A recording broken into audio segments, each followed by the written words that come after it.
Okay, so we've been through this crisis, and there are all sorts of explanatory formats out there, and it's interesting to look at the different genres. One genre is that it's all about human frailty. I mean, Alan Greenspan took refuge in the fact it's human nature, he said, and you can't do anything about that. But there's a whole world of explanations that kind of say it's the predatory instincts, it's the instincts for mastery, it's the delusions of investors and the greed and all the rest of it. So there's a whole range of discussion of that. And of course, the more we learn about the daily practices on Wall Street, we kind of figure there's a great deal of truth in all of that. The second genre is that there's institutional failures. The regulators were asleep at the switch. The shadow banking system innovated outside of their purview, etc., etc., etc., and therefore the institutions have to be reconfigured, and it has to be a global effort by the G20, something of that kind. So we look at the institutional level and say that has failed and that has to be reconfigured. The third genre is to say everybody was obsessed with a false theory. They read too much Hayek and believed in the efficiency of markets, and it's time we actually got back to something like Keynes, or we took seriously Hyman Minsky's theory about the inherent instability of financial activities. The next genre is that it has cultural origins. Now, we don't hear that much in the United States, but if you were in Germany and France, many people there would kind of say this is an Anglo-Saxon disease. And it's nothing to do with us. I happened to be in Brazil when it was going on, and Lula was kind of saying, well, first off he was saying, oh, thank God the United States is being disciplined by the equivalent of the IMF. We've been through it 8 times in the last 25 years, and now it's their turn. Fantastic, said Lula, and all the Latin Americans I knew, until it hit them, which it does.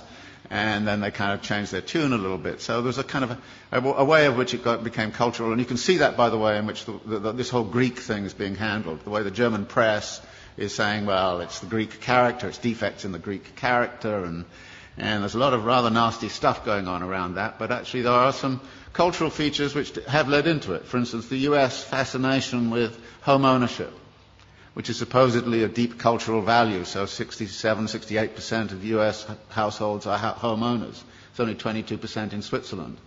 Of course, it's a cultural value in the United States that's been supported by the mortgage interest tax deduction, which is a huge subsidy. It's been promoted since the 1930s. Very explicitly in the 1930s, it was built up because the theory was that debt-encumbered homeowners don't go on strike. And then there's a kind of notion that there's a failure of policy, and that policy has actually intervened. And there's a funny kind of alliance emerging between the Glenn Beck wing of Fox News and the World Bank, both of whom say the problem is too much regulation of the wrong sort.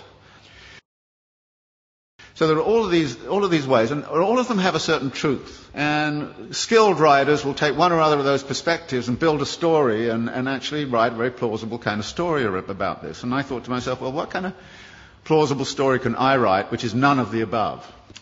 Which is one of the things I always think to myself. And it's not hard to do, particularly if you're coming from a Marxist perspective, because, there aren't many people who try to do this analysis from a Marxist perspective. And I was really clued into this by this thing that happened at the London School of Economics about a year and a half ago, when Her Majesty the Queen asked the economists, how come you guys didn't see this thing coming? I mean, she didn't say it exactly that way, but, it's just the sentiment. And they got very upset, and then she actually called the Governor of the Bank of England and said, how come you didn't see it coming? And then the British Academy put forward got all together all of these economists, and they came up with this fabulous letter to Her Majesty. And it was it was absolutely astonishing. It said, well, many dedicated people, intelligent, smart, spent their lives working on aspects of this thing very, very seriously, but the one thing we missed was systemic risk. And you say, what? And then it went on to talk about a politics of denial and all the rest of it. So I thought, well, systemic risk, I can translate it into the Marxian thing. You're talking about the internal contradictions of capital accumulation. And maybe I should write a thing about the internal contradictions of capital accumulation and try to figure out the role of crises in the whole history of capitalism and what's specific and special about the crisis this time around. And there were 2 ways in which I thought I would do that. One was to sort of look at what's happened since 1970s to now. And the thesis there is that in many ways the form of this current crisis is dictated very much by the way we came out of the last one. that the problem back in the 1970s was excessive power of labour in relationship to capital, that therefore the way out of the crisis last time was to discipline labour. And we know how that was done. It was done by offshoring, it was done by, Thatcher and Reagan, and it was done by neoliberal doctrine, it was done all kinds of different ways. But by 1985 or 86, the labour question had essentially been solved for capital. It had access to all of the world's labour supplies. Nobody in this particular instance has cited greedy unions as the root of the crisis. Nobody in this instance is saying it has anything to do with excessive power of labour. If anything, it's the excessive power of capital, and in particular the excessive power of finance capital, which is the root of the problem. Now, how did that happen? Well, we've been, since the 1970s, in a phase of what we call wage repression, that wages have remained stagnant. The share of wages in national income right throughout the OECD countries has steadily fallen. It's even steadily fallen in China, of all places. So that there are less and less being paid out in wages. Well, wages turn out to be also the money which buys goods. So if you diminish wages, then you've got a problem with where's your demand going to come from? And the answer was, well, get out your credit cards. We'll give everybody credit cards. So we'll overcome, if you like, the problem of effective demand by actually pumping up the credit economy. And American households, British households have all roughly tripled their debt over the last 20, 30 years. And a vast amount of that debt, of course, has been within the housing market. And out of this comes a theory which is very, very important, that capitalism never solves its crisis problems. It moves them around geographically.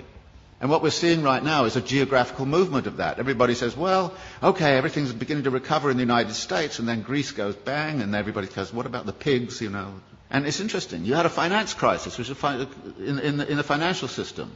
You've sort of half solved that, but at the expense of a sovereign debt crisis. Actually, if you look at the accumulation process of capital, you see a number of limits and a number of barriers. And there's a wonderful language that Marx uses in the Grundrisse, where he talks about the way in which capital cannot abide a limit. It has to turn it into a barrier which it then circumvents or transcends. And then when you look at the accumulation process, you look at where the barriers and limits might lie.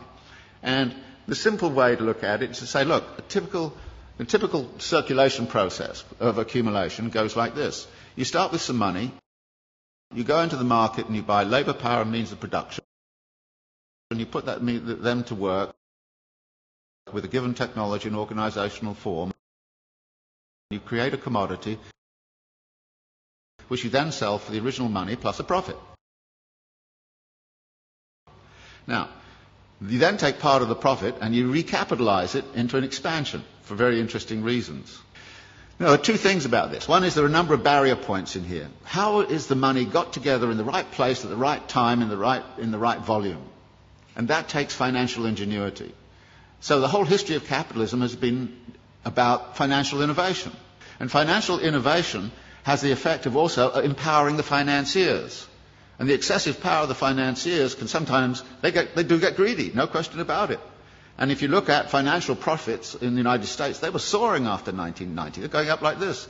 Profits in manufacturing were coming down like this. And you could see the imbalance. In this country, I think the way in which this country has sided with the City of London against British manufacturing since the 1950s onwards has had very serious implications for the economy of this country. You've actually screwed industry in order to keep, financiers happy. Any sensible person right now would join an anti-capitalist organisation. And you have to. Because otherwise we're going to have the continuation. And notice it's a continuation of all sorts of negative aspects. For instance, the racking up of wealth. You would have thought the crisis would have stopped that. Actually, more billionaires emerged in India last year than ever. They doubled last year. The wealth of the rich, I just read something this morning, in this country has accelerated. Just last year, what happened was the leading hedge fund owners got personal remunerations of $3 billion each in 1 year. Now, I thought it was obscene and insane a few years ago when they got 250 million. But they're now hauling in $3 billion. Now, that's not a world I want to live in, and if you want to live in it, be my guest. I don't see us debating and discussing this. I don't have the solutions. I think I know what the nature of the problem is. And unless we're prepared to have a very broad-based discussion that gets away from, the normal kind of pablum you get in the political campaign, and, you know, everything's going to be okay here next year if you vote for me, you know, it's crap. You should know it's crap, and say it is. And we have a duty, it seems to me, those of us who are academics and seriously involved in the world, to actually change our mode of thinking.